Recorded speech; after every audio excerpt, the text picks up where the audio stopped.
Selamat siang Bapak Ibu sekalian.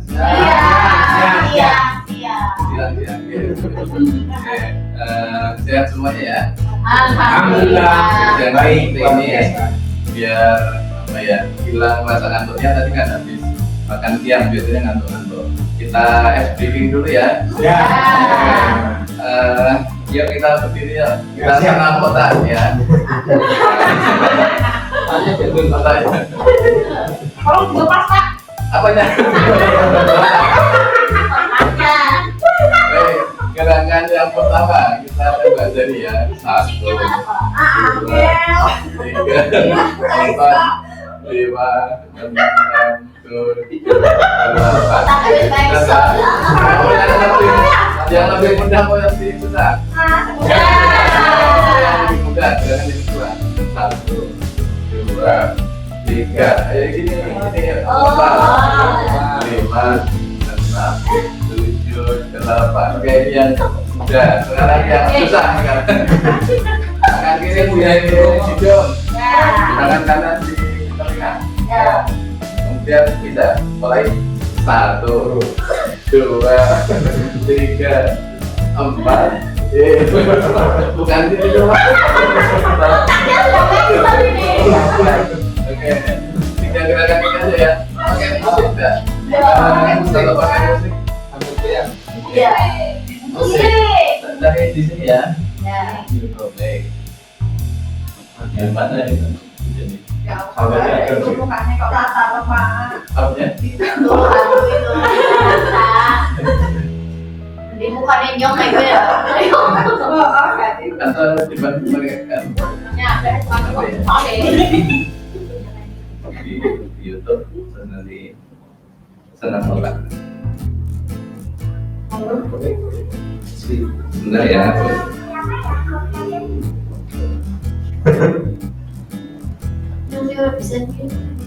Saya ini bunga Pak. Otaknya seorang exo. Pakai ini ya. Terus lagi saya. Mulai hilang. Oke. Ini ya. Yuk kita siap-siap. Ya. Pakai sulit dulu, ya sulit dulu. Oke, Ya. gerakan pertama. Belum mulai. 3, 2. Ya lagi SD pas ya. 2, 3. Oh iya. Oh iya sih.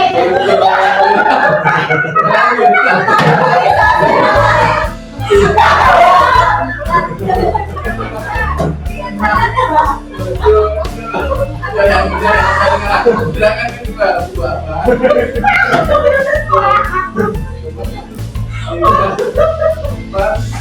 Ayo Kakak. lagi 1, 2, 3, 4. Angkat 7, 8 terakhir.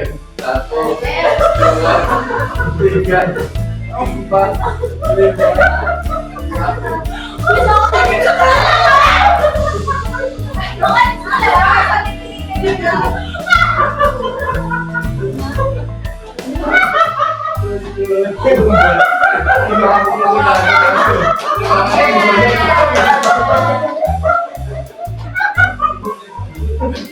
Luar biasa.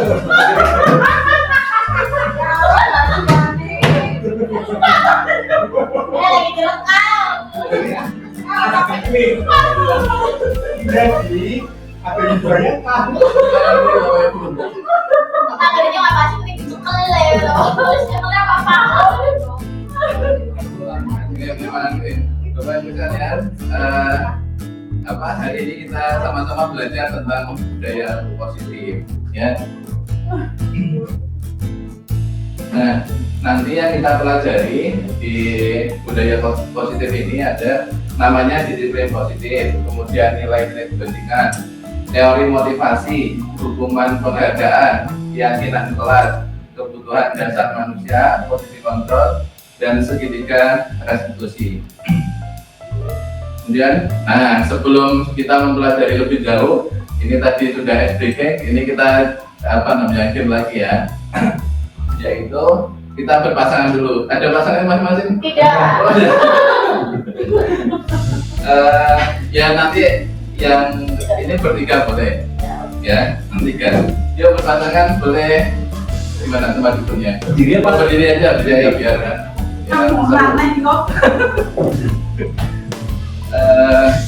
nyaman mungkin di setelah sini mungkin. Biar kelihatan. Ya, itu Bu. Nah, untuk kegiatannya berpasangan juga ya. Kemudian di antara pasangan ini yang satu berperan mengepalkan tangan. Nah, ceritanya Bapak Ibu sekalian yang mengepalkan tangan itu punya sesuatu di tangannya, sesuatu yang berharga, yang nggak boleh orang lain itu memilikinya. Nah, kayak gini. Terus kemudian tapi yang satu memaksa untuk membukanya, gitu ya. Nah, nanti yang bisa kalau yang bertiga gimana tadinya? Oh, jadi tidak apa-apa bertiga yang ini aja, yang satu kepal, yang duanya memaksa gitu ya. Duanya memaksa. Oke, siap berhadapan? Ya. Ya, siap ya. Yang bisa mungkin nanti dapat hadiah permen. Ya, siap. Yang mengepalkan tangan siapa? Pak Hamid, Pak Iyain. Bapak kemudian oh, Budian, nah ini bisa ini gampang.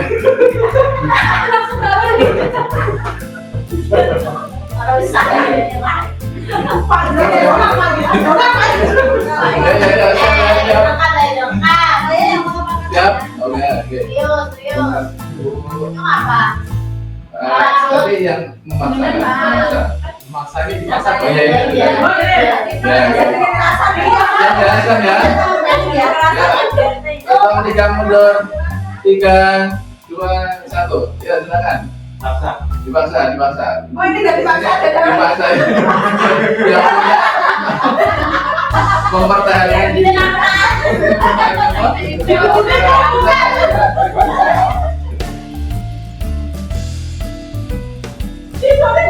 Ada yang berhasil? Apa berhasil?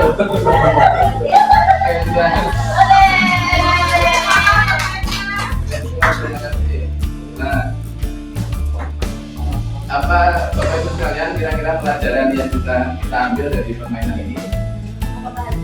Mempertahankan diri, mungkin sampaikan Bu Belinda. Pertahanan diri dan juga yang coba membuka kepalan tangan itu berusaha sekuat tenaga bisa melepaskan kepala. Bisa tidak kira-kira melepaskan tadi? Yang melepaskan kubur. Oh, bubur bisa bubur? Bisa. Bisa.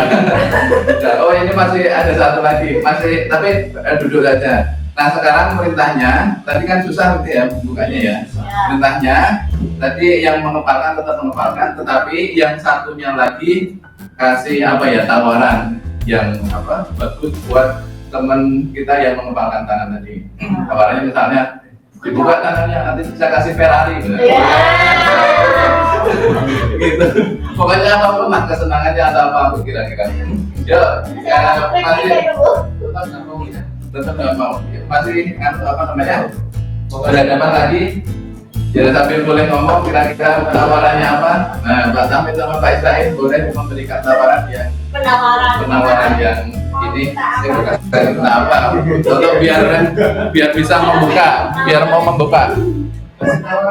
Ya, kasih tawaran dulu. Bu tak kasih Bu. Wah. Itu punya aku. Biar benar.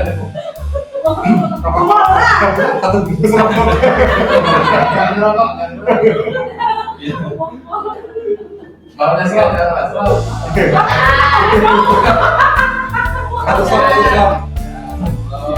Ya, oke, baik. Lain-lain. Ini tadi sudah dibuka sama Pak Tamit ya. Nah, dikasih tawaran apa? Saya kan. Oh, mau. Cuma ya Pak. Ya, tawaran menarik. Baik Bapak Ibu sekalian, nah ini terkait dengan nanti yang kita bahas yaitu tentang budaya positif. Nah, ketika kita budaya positif kan ya salah satunya pengen mendisiplinkan murid-murid gitu ya. Nah, agar murid-murid kita itu berdisiplin, sebenarnya yang yang anak-anak murid-murid kita itu mau berdisiplin itu ketika kita yang meminta anak itu disiplin atau anaknya sendiri kira-kira kalau dari makna dari permainan itu. Anak ditawarkan untuk lebih disiplin lagi, tapi sesuai dengan minat anak. Oh iya, minat anak berarti muncul dari Hati anak. atau muncul dari motivasi internal, begitu ya Bapak Ibu sekalian. Nah, gambarannya kira-kira begitu. Kadang-kala kita sebagai guru itu ya menyuruh anak-anak untuk berdisiplin, tapi anak-anaknya belum punya kesadaran, belum punya motivasi internal, sehingga kesulitan untuk membuat anak itu berdisiplin. Nah, kalau nanti sudah muncul, insya Allah akan sendirinya dengan mereka berdisiplin. Baik, saya lanjutkan. Disiplin kebanyakan orang itu mengartikan adalah sebuah kepatuhan, dan seringkali kepatuhan itu memiliki kecenderungan yang tidak nyaman. Nah, kedisiplinan ini terkait dengan tata tertib. Kemudian biasanya kalau tidak mematuhi tata tertib maka ada sanksi dan hukuman, begitu ya. Ya.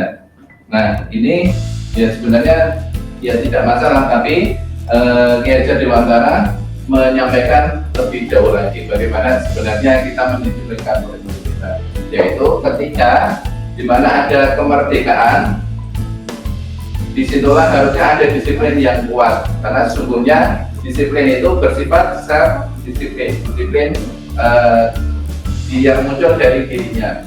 Nah, kemudian kalau tidak ada, nah ini bahasanya diajar penguasa lain, maksudnya mungkin di lembaga pendidikan yang mendisiplinkan kita, dan peraturan demikian itu yang dibuat harus ada dalam suasana merdeka, artinya harus ada rasa tanggung jawab sendiri dari si murid. Ya, ada informasi dari Mari. Kuliah saya ditunda. Oh, ditunda. Sampai setengah 3 Pak. Gimana? Ditunda, nggak ada kuliah Mari.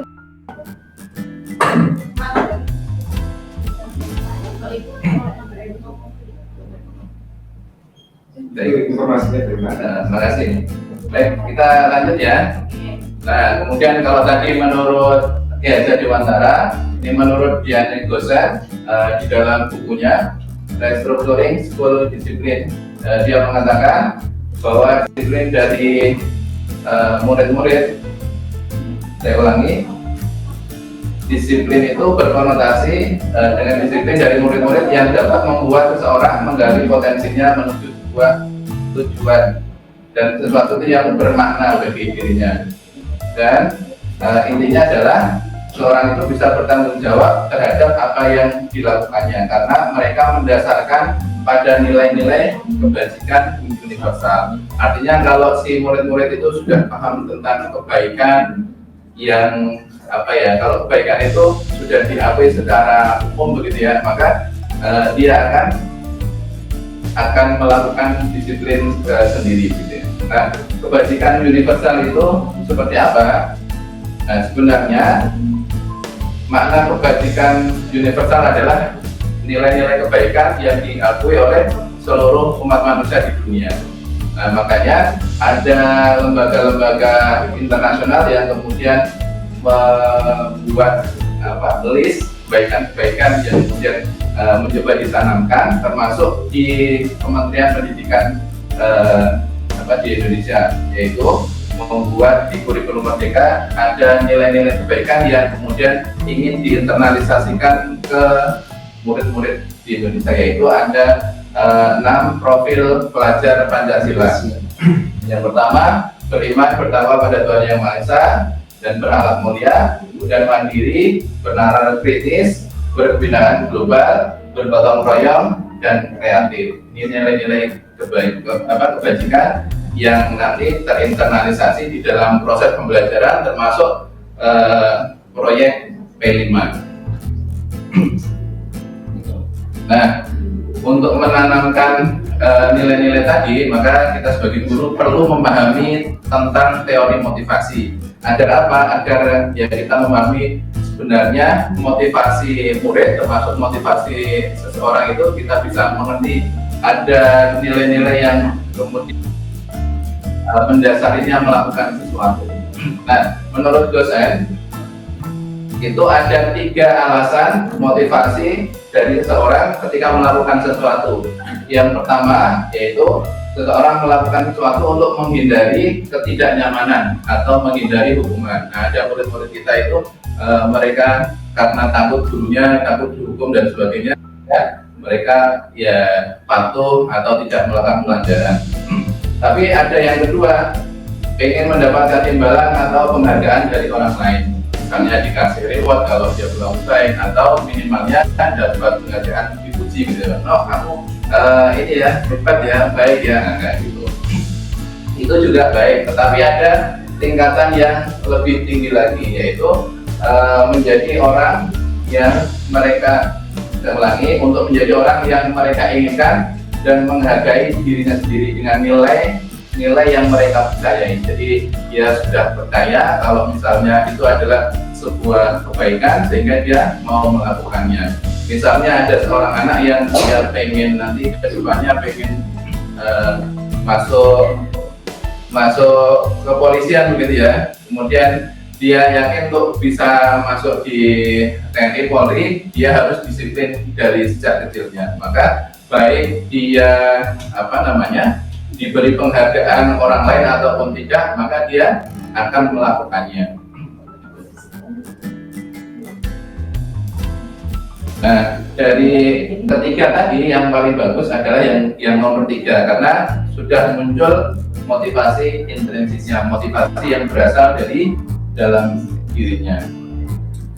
Nah, selanjutnya Bapak Ibu ada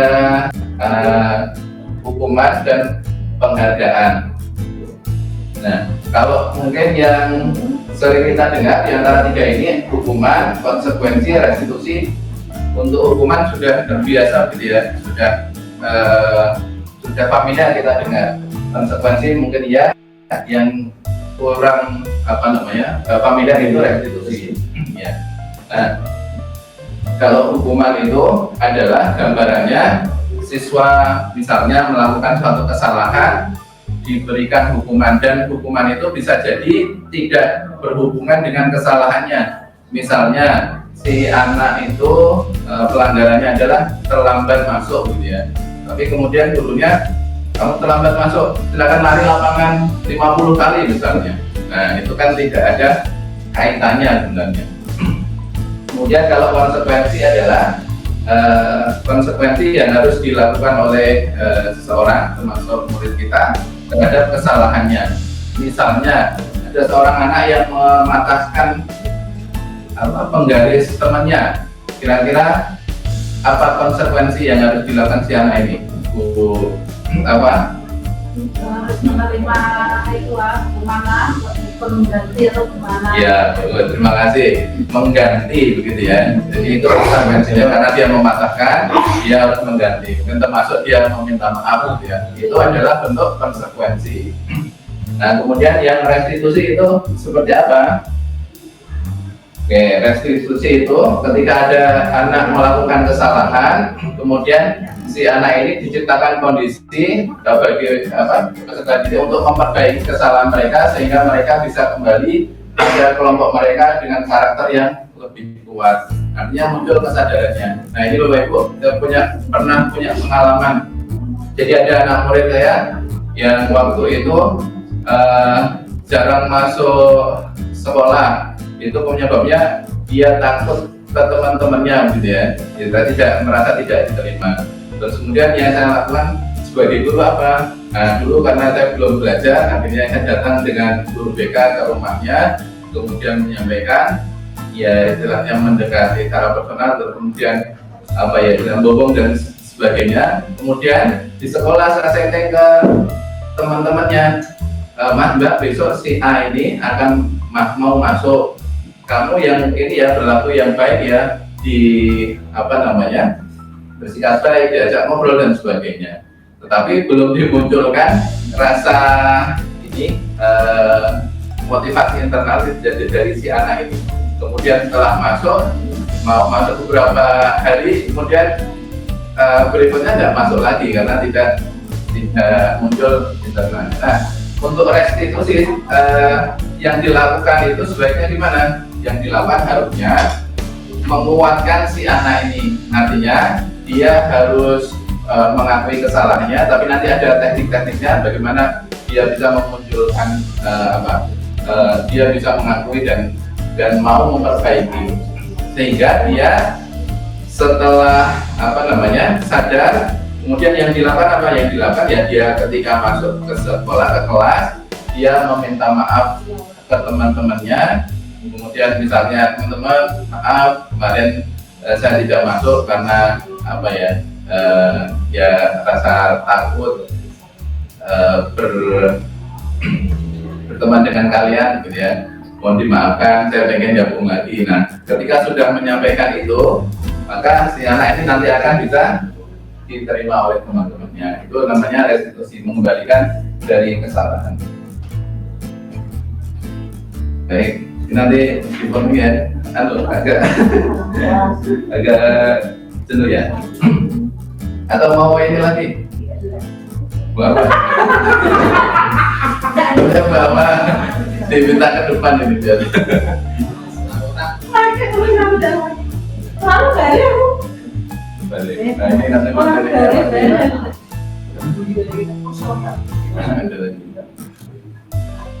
Baik, dilanjutkan ya. Nanti ini. Oh ya, diminta diwaktuin Bu. Nanti kalau saya melebihi khawatirnya. Dulu sampai aja Pak. Sudah ya. Kosong. Kosong Pak, sampai Berapa hari kosong? Baik, dilanjutkan ya. Ya, lanjut. Ya. Nah, kalau kita tadi berbicara tentang hukuman, nah maka lawan dari hukuman adalah penghargaan. Nah, seringkali kita kan memberikan penghargaan, termasuk kita sebagai guru kan dalam memberikan nilai itu sebenarnya bentuk penghargaan, memberikan poin ketika seorang anak melakukan kebaikan aktif di kelas dan seterusnya. Itu adalah hal yang baik. Tapi kalau diingat bahwa tidak semua penghargaan itu nanti sifatnya baik. Ada penghargaan yang kemudian menjadikan seorang anak misalnya ini penghargaan yang jadinya tidak efektif, kemudian merusak hubungan, mengurangi ketepatan, menurunkan kualitas, mematikan kreativitas, penghargaan yang menghukum, kemudian tidak muncul yang terakhir ini yang motivasi yang ada di dalam dirinya. Yang tertinggi yang terakhir ini, misalnya begini, ada kasus saya sebagai seorang guru, kemudian ketika mengajar selalu memberikan hadiah permen ke anak-anak. Anak-anak, kalau kalian nanti bisa menjawab, Bapak kasih permen gitu ya. Nah, anak-anak senang gitu ya, ketika ada pertanyaan kemudian jawab dikasih permen. Kemudian besoknya lagi seperti itu, bisa jawab kasih permen. Tapi lain waktu ketika misalnya saya tidak membawa permen gitu ya, nah nantinya biasanya anak-anak itu nagih gitu ya, nagih. Dia merasa tidak semangat ketika tidak dikasih permen. Maka niatnya itu bukan muncul dari dirinya, tapi pengen dapat hadiah. Itu diantara.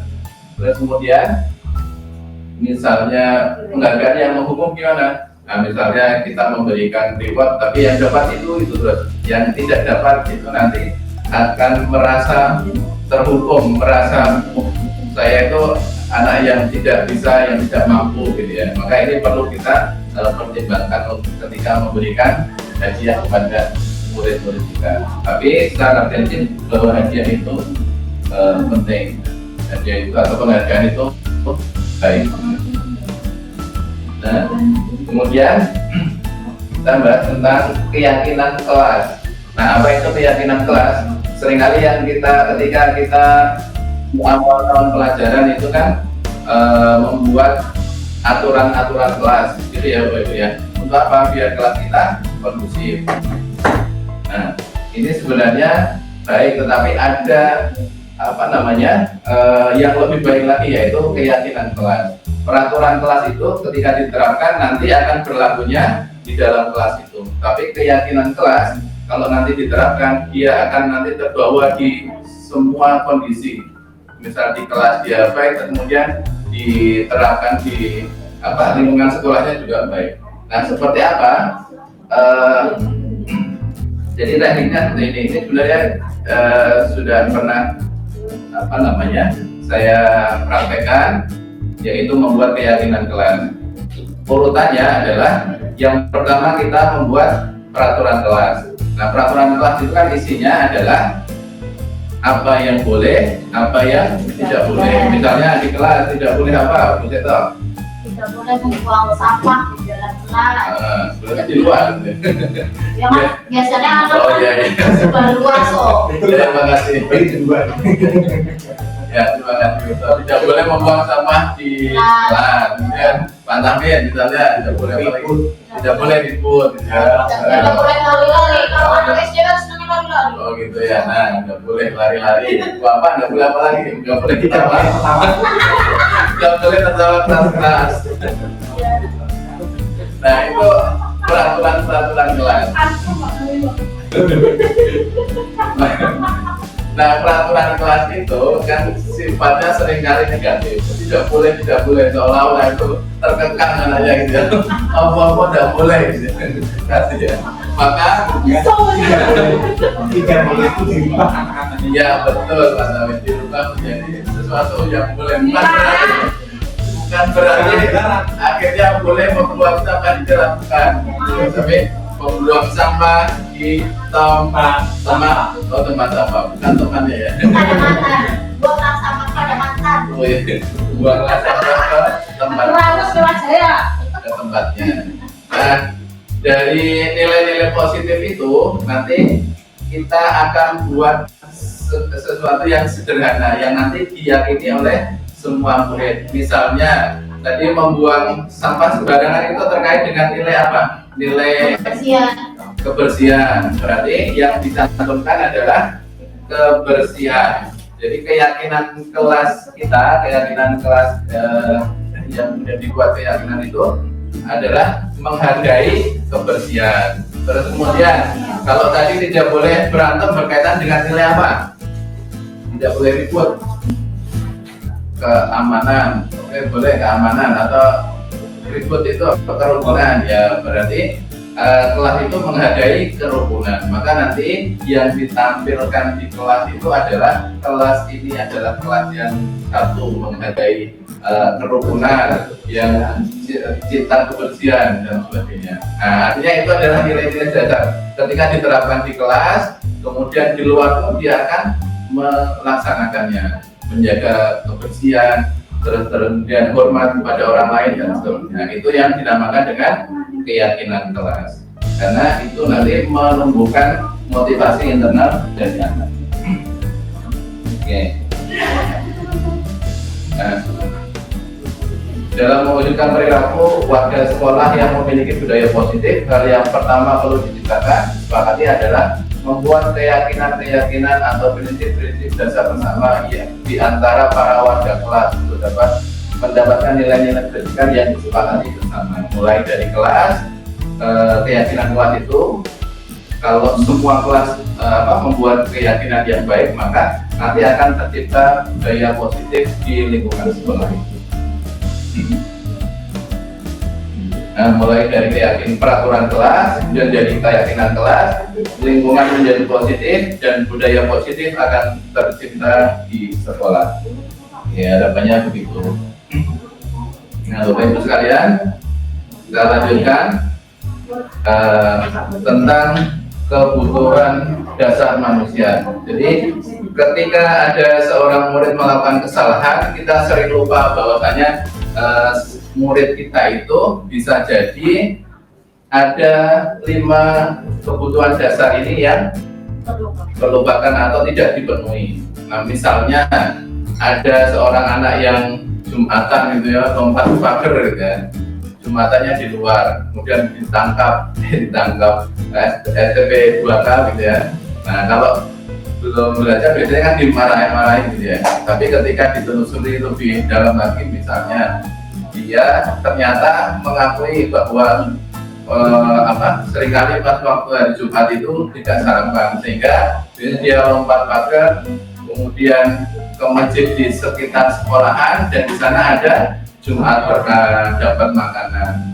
Nah itu adalah karena dia memenuhi kebutuhan untuk bertahan hidup. Nah melihat dari situ mungkin nanti bisa dibuat kebijakan sekolah. Di sekolah disediakan makanan ketika anak-anak diwajibkan untuk Jumatan di dalam sekolah.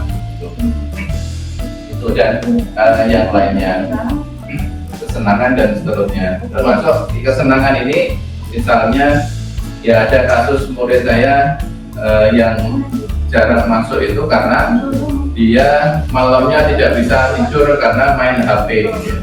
Nah ini yang saya terapkan di segitiga restitusi. Nanti di akhir slide ini semoga bisa nanti di share gitu ya. Jadi kesenangannya itu kemudian dilampiaskan dengan main HP. Nah nanti bisa ditangani dengan metode segitiga restitusi. Baik, intinya adalah bahwa kebutuhan ini sebaiknya kita pertimbangkan ketika seseorang melakukan kesalahan. Dan kemudian ketika ini terpenuhi, maka nanti mudah-mudahan akan menjadikan dia lebih baik, tidak melakukan kesalahan lagi. Nah, Bapak Ibu, sebagai seorang pendidik, sebagai guru itu seringkali kita ketika menangani anak yang bermasalah itu ya menempatkan diri di 5 posisi kontrol ini. Ada yang sebagai penghukum, pembuat merasa bersalah, teman, pemantau, dan manajer. Nah kira-kira nanti kita posisi di 5 posisi kontrol ini di posisi mana kira-kira? Nah penjelasannya seperti ini. Sebagai penghukum, tadi seperti yang saya sampaikan di awal, ketika anak melakukan sesuatu, pokoknya dihukum gitu. Di apa Pak? Gebuk. Oh digebuki. Gitu ya. Gebuk. Iya. Apa itu bahasanya? Oh itu apa tadi? Apa lagi yang kena?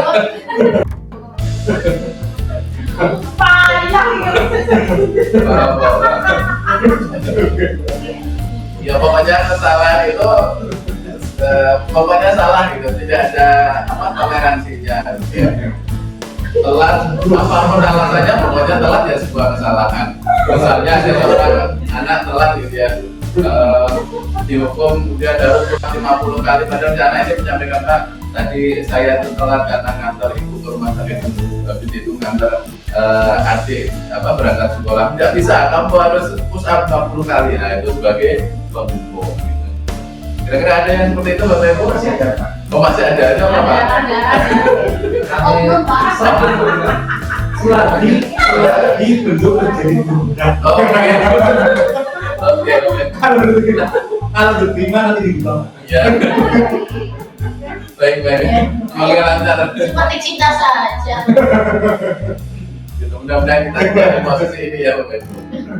Nah kemudian yang kedua, membuat merasa bersalah. Artinya membuat murid itu merasa bersalah. Misalnya begini, ada wali kelas gitu ya, kemudian muridnya bermasalah, sudah beberapa kali diingatkan tapi masih melakukan kesalahan. Kemudian dia menyampaikan ke muridnya begini, nah kok akhirnya kandani kok mesake bapak itu loh dipanggil kepala sekolah terus gitu ya. Apa aku gak kasihan sama bapak? Nah itu memunculkan memunculkan seolah-olah dia yang membuat kesalahan buat wali kelasnya gitu ya. Nah itu juga ada baik gitu ya. Nah kemudian posisi yang lebih tepat yang mana?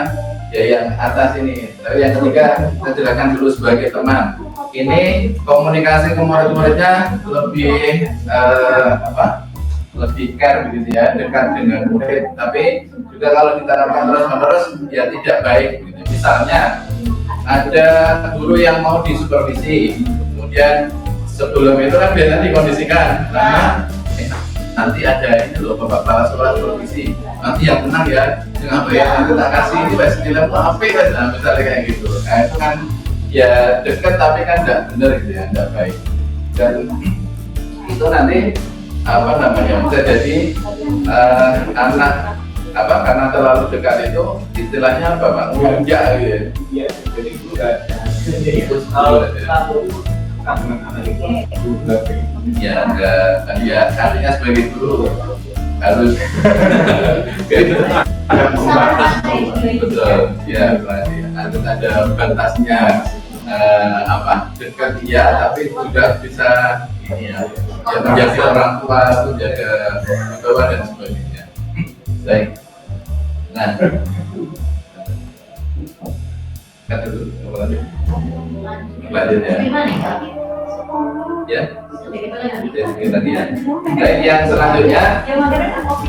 menjadi pemantau. Pemantau ini dia seorang guru sesuai dengan aturan-aturan gitu ya. Jadi misalnya ada seorang anak melakukan pelanggaran, kamu melakukan pelanggaran apa? Misalnya apa? Berantem gitu ya. Berantem. Oke, kalau di sekolah peraturannya apa? Kalau berantem misal dikasih poin terus kemudian iya tidak boleh berantem iya ya, atau apa misalnya konsekuensi dari berantem Mendapat poin. yang mendapat poin, atau misalnya harus meminta tanda tangan dari guru-guru gitu ya. Nah kamu kesalahannya itu harus minta tanda tangan dari guru-guru, silakan lakukan gitu ya. Nah itu sebagai pemantau. Kemudian dicek sudah selesai belum, ya kamu harus selesaikan gitu ya. Kalau belum selesai kamu belum bisa ikut pelajaran lagi misal begitu. Nah, itu pemantau. Yang paling terakhir adalah sebagai manajer. Nah, kalau jadi manajer itu dia apa namanya, yang mencoba mencarikan solusi dari si anak ini ketika melakukan kesalahan, kemudian digali apa yang kira-kira si murid bisa lakukan untuk memperbaiki kesalahan-kesalahannya. Nah, mudah-mudahan kita semua nanti bisa menerapkan di posisi manajer ini ketika ada murid-murid kita yang melakukan kesalahan. Nah, bagaimana agar kita bisa menjadi manajer? Maka untuk menangani murid, kalau di program guru penggerak ini diajarkan tentang segitiga restitusi. Jangan dipelesetkan ya. Segitiga restitusi. Nah, karena segitiga maka ada 3 yang dilakukan. Yang pertama adalah menstabilkan identitas. Ini sebagai dasarnya. Maksudnya apa menstabilkan identitas? Kadang-kadang seorang anak ketika melakukan kesalahan itu dia apa ya, ngeblok dirinya, tidak mau mengakui kesalahannya ya. Nah, maka kita menetralkan dulu psikologisnya. Misalnya dengan seperti ini, kasusnya apa ya, apalagi misalnya ada kasus apa di sekolah? Menurut saya seringnya kalau anak SD berantem. Berantem gitu ya. Nah, misalnya ada yang dijahili temannya begitu ya, kemudian memukul berdarah gitu ya. Berarti kan dia melakukan kesalahan memukul temannya, kemudian ditangani agar si anak itu mau bercerita gini, misalnya bahasanya Dina, kamu ini ya apa tadi bapak dengar berantem dengan temanmu gitu ya. Nah misalnya gini, oh kenapa kamu berantem misalnya? Oh dia ini kok apa namanya ngejek saya misalnya gitu. Oh ya memang. Nah untuk menetralkannya, memang diejek itu tidak nyaman gitu ya, tidak senang. Bapak juga kalau diperlakukan seperti itu juga tidak mau, tidak senang. Kamu apa namanya melakukan pemukulan, tapi apa mungkin bapak bisa mengerti perasaanmu gitu ya. Dan terima kasih kamu tidak berlaku yang berlebihan dan yang memukul gitu ya. Mungkin kamu bisa jadi memukul sekaligus melempar batu dan sebagainya. Tapi terima kasih kamu hanya melakukan pemukulan. Artinya ya, biar dia netral. Ini bukan berarti untuk membenarkan kesalahannya, tapi agar dia bisa apa? Ya istilahnya diakui bahwa dia melakukan itu ada alasannya gitu ya. Begitu. sehingga nanti bisa ditangani lebih lanjut. Nah, kemudian setelah distabilkan identitasnya, maka yang dilakukan tahap kedua adalah validasi tindakan yang salah. Artinya dia disampaikan bahwa itu adalah kesalahan, tetapi kita sebagai gurunya menyampaikan pastinya kamu melakukan itu ada alasannya kan. Nah, alasannya pengen tadi membela diri dan sebagainya. Begitu. Nah, kemudian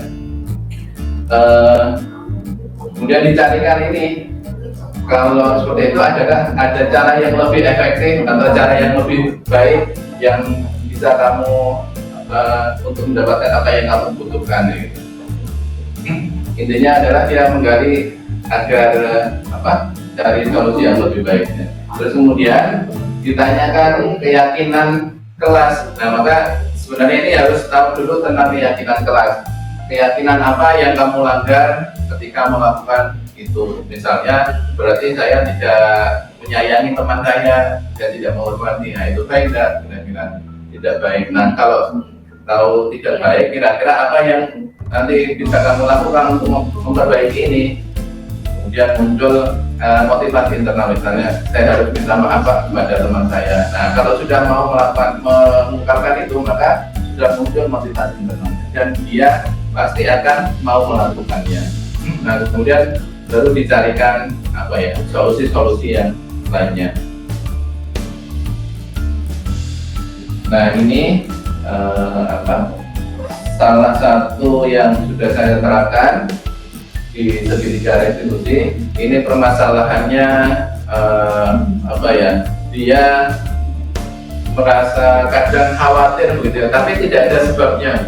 Nah, terus kemudian setelah yang ini menyebabkan akhirnya motivasi belajarnya turun, akhirnya nilainya turun, bahkan dia cerita tidak hanya motivasi belajarnya, motivasi hidupnya sampai hilang gitu ya. Sampai dia masuk di psikoterapi ya, sendiri gitu, tidak tahu, orang tuanya tidak tahu. Kemudian ada satu lagi yang dia sering tidak masuk sekolah karena ya permasalahannya itu kalau malam tidak bisa tidur, kemudian akhirnya dia pakai untuk mainan HP. Kemudian ketika ditanya, kamu mainan HP seringnya ngapain, nge-game? Tidak, saya tidak pernah nge-game, Pak. Terus ngapain? Lihat itu TikTok gitu. Kenapa kamu lihat TikTok? Ketika ditanya itu, dia bercerita, seru Pak. Dan kenapa? Karena ada sesuatu yang macam-macam gitu. Kemudian dia lihat, dia senang gitu. Nah, kemudian kita masuk ke segitiga restitusi. Oh iya, enak ya kalau misalnya ya kita melihat sesuatu yang beraneka ragam gitu ya. Nah, tapi perlu disadari itu kesenangan itu nanti akan membuat efek yang lain. Jadinya kamu tidak bisa tidur malam, kemudian akhirnya tidak bisa berangkat, tidak bisa bangun pagi, kemudian kesehatannya menurun dan sebagainya. Nah, kemudian setelah dinetralkan tadi, akhirnya di akhir tahapan dia kemudian mencoba mencari solusinya sendiri, yaitu saya akan berusaha untuk melakukan aktivitas yang menyebabkan dia capek pada sore harinya sehingga pada malam harinya dia bisa tidur lebih asik. Dan setelah itu alhamdulillah perkembangannya dia sudah rutin untuk masuk ke kelas. Nah, baik, itu Bapak Ibu yang saya sampaikan. Mungkin ada yang kita diskusikan atau pertanyaan terkait dengan kejadian-kejadian di sekolah, boleh disampaikan. Ya, silakan. Mungkin berdiri biar kelihatan. Ya. Langsung saja. Misalnya kita sudah melakukan segitiga restitusi, tapi besoknya lagi anak itu kembali lagi, contohnya yang saya rasakan itu kalau anak berantem itu seperti itu, hari ini berantem, oke lah kita sudah minta maaf, sudah baikkan, besoknya berantem lagi. Bagaimana caranya berantem lagi, sering berantem itu ya, berarti bagaimana cara agar kita bisa mengkondisikan segitiga restitusi dengan jos gitu loh. Jos. Bubur mau menyampaikan ini. Silakan. Baik, terima kasih pertanyaannya luar biasa ini. Dan berat ini. Iya. Berat untuk dijawab. Baik Bapak Ibu, bisa jadi berarti belum muncul ini ya, motivasi internal di dalam diri si murid ini. Artinya begini, ya kita berusaha tapi tidak kemudian bisa langsung 100% pokoknya berhasil terus gitu ya. Nah itu perlu proses, perlu jam terbang yang baik sehingga bisa menangani lebih baik, dan mungkin perlu juga kolaborasi dengan orang tua begitu ya Bapak Ibu. Jadi muridnya sudah ditangani tapi orang tuanya belum tahu, sehingga ya tidak ada pengawasan di luar, misalnya di rumahnya juga dia sering berantem dan sebagainya, sehingga perlu kerjasama antara orang tua dengan sehingga memberikan penanganan yang lebih baik. Tapi juga orang tua perlu disamakan persepsinya gitu ya tentang penanganan. Jangan sampai nanti kita sekolah itu posisi kita sebagai manajer tapi di dalam rumah digebuki gitu. Itu kan nanti tidak benar gitu. Jadi harus satu pemahaman, satu frame untuk menangani murid-murid ini. Itu sehingga terbantu. Baik, terima kasih pertanyaannya. Mungkin ada lagi Pak Isain mungkin sebagai PP memberikan penguatan. Nah, ini kita belajar dari Pak Senior. Silakan Pak. Saya setuju tadi apa yang disampaikan Pak Rahim. Kebiasaan kebaikan itu dilakukan. Ya. Kalau sudah muncul dari internal itu yang luar biasa. Tapi akan terbiasa menjadi sesuatu yang budaya. Kalau dari budaya itu saya salah masuk. Ya, terima kasih Pak Isain sudah memberikan penguatan. Ada lagi? Ya. Kalau sudah tidak ada, baik, terima kasih semuanya. Kita sama-sama berharap dan berusaha gitu ya. Dan Pak Tahmid juga diberikan kelancaran. Amin. Ikut program guru penggerak sehingga semua guru-guru kita bisa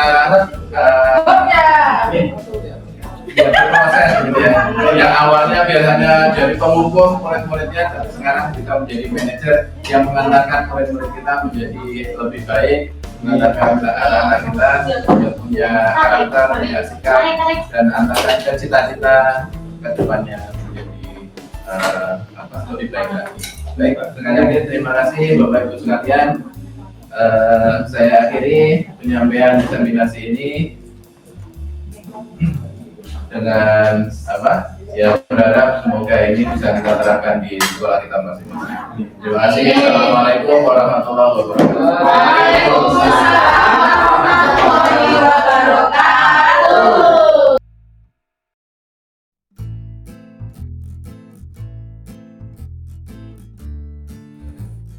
Satu, dua.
dilarang atau yang